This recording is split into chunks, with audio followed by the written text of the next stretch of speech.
جوان چڑھا ان فوان شباب آیا تو اس کی پیشانی سجدے کے تقدس سے مالا مال ہو گئی، اس کی آنکھوں میں حیا اور شرم کے پہرے آ گئے، اس کے خیالوں میں پاکیزگی آ گئی، اس کی زندگی کے شب و روز نیکی کے ماحول میں بسر ہونے لگے، اس کی راتیں ذکر الہی میں، تلاوت کلام مجید میں اور دن یاد الہی میں روزے سے گزرنے لگے۔ وہ جوان جس کی جوانی اللہ کی عبادت میں گزری، کیونکہ جوانی اگر عبادت میں گزر گئی تو بڑھاپا تو پر نور ہے ہی ہے۔ سب سے مشکل مرحلہ زندگی کا جوانی کا ہے۔ شیطان زیادہ ورغلاتا ہے کسی شخص کو جب وہ جوانی کے مرحلوں سے گزر رہا ہوتا ہے۔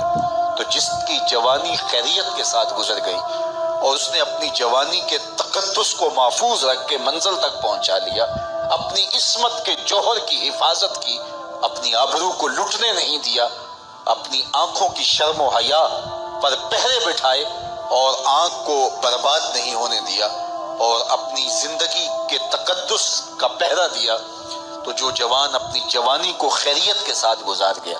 کسی نے کہا تھا نا، کتاب زیست کا ایک اور باب ختم ہوا، شباب ختم ہوا، ایک عذاب ختم ہوا۔ تو جوانی جس کی منزل تک پہنچ گئی خیریت کے ساتھ، عافیت کے سائے میں۔ مشکل تو بڑا ہے جوانی کو منزل تک لے جانا، خیریت کے ساتھ، داغدار نہ ہونے دینا، جوانی کے تقدس کو رسوا نہ ہونے دینا، عصمت کے جوہر پہ کالک نہ لگنے دینا، خواہشات کو غالب نہ آنے دینا۔ آسان کام تو نہیں ہے، مشکل کام ہے، لیکن اگر کوئی مشکل کاٹ گیا، جوانی کے تھوڑے سے ایام میں گزار گیا، اللہ اکبر۔ حضرت شیخ ختلی کہتے ہیں، داتا گنج بخش علی حجویری علیہ رحمہ کے مرشد ہیں، الدنیا یوم ولنا فیہا صوم۔ وہ کہتے ہیں دنیا ایک دن ہے، ہم روزہ رکھ کے گزار رہے ہیں۔ تو روزہ رکھ کے سارا دن گزر ہی جاتا ہے، دوپہر بھی آتی ہے گزر جاتی ہے، اور عصر کا وقت بھی آتا ہے گزر جاتا ہے، کھانے کا وقت بھی آتا ہے، چائے کا وقت بھی آتا ہے، سب کچھ ہوتا ہے، لیکن گزر جاتا ہے، افطار تک بندہ پہنچ جاتا ہے۔ جس نے زندگی روزے کی طرح گزار دی، جس نے جوانی روزہ رکھ کے گزار دی، خواہشات کو بے قابو نہیں ہونے دیا، مشکل کام تھا لیکن اس نے مشکل کام کر دکھایا۔ اجر کتنا بڑا ہے، سنیے اللہ کے محبوب کی زبان سے سنیے۔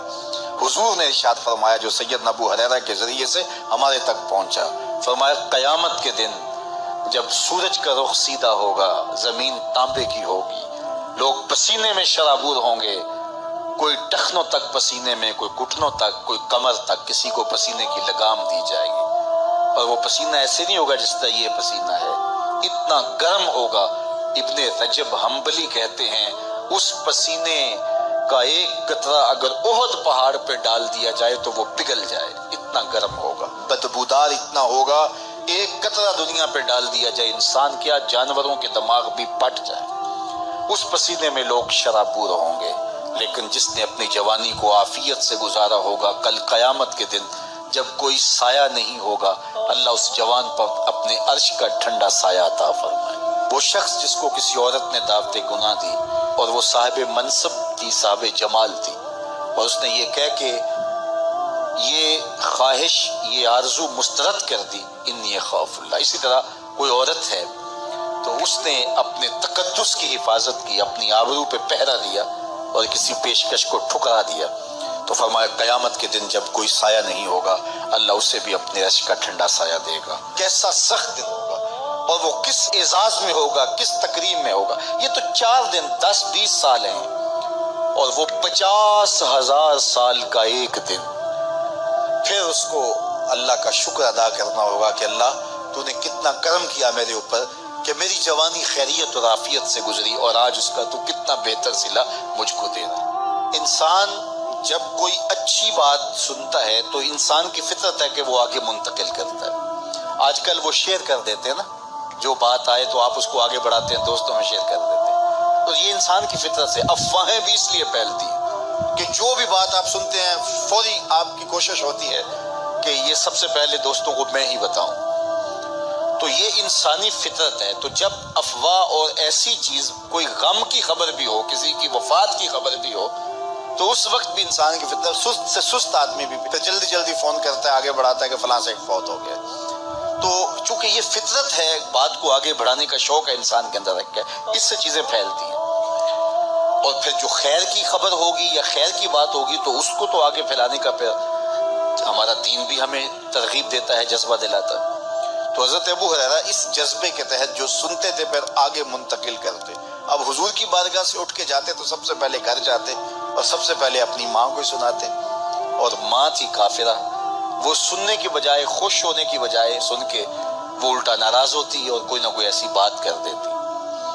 سید ابو ہریرہ سے گوارا نہ ہوتا، ایک دن انہوں نے کوئی ایسی بات کر دی کہ حضرت سیدنا ابو ہریرہ رضی اللہ تعالیٰ عنہ نے فیصلہ کر لیا کہ آج ماں کو چھوڑ دینا ہے، کیونکہ میں یہ گوارا نہیں کرتا کہ میرے آقا کے بارے میں کوئی ایسا جملہ کوئی بولے۔ اور تھی گھر میں ماں ہی، بھائی بھی کوئی نہیں تھا، بہن بھی کوئی نہیں تھی، باپ بھی فوت ہو گئے تھے، شادی بھی نہیں ہوئی تھی، تو ماں ہی ماں گھر میں، اور ماں اور بیٹا اکٹھے رہتے ہو تو پھر محبت بھی مثالی ہوتی ہے۔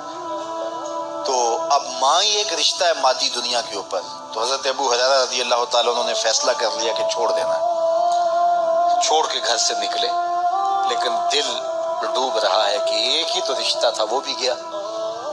افسردہ ہے، حضور کی خدمت میں پہنچے، دل و قلب و نگاہ کے مرشد اولین نے ابو ہریرہ کی اداسی دیکھی تو فرمایا ابو ہریرہ کیا بات ہے؟ تو حضرت ابو ہریرہ جس طرح بندہ پھٹ نہیں پڑتا، تو عرض کی حضور میری ماں کی ہدایت کی دعا کر دیجئے۔ ساری کہانی 2 لفظوں میں بیان کر دی، میری ماں کی ہدایت کی دعا کر دیجئے۔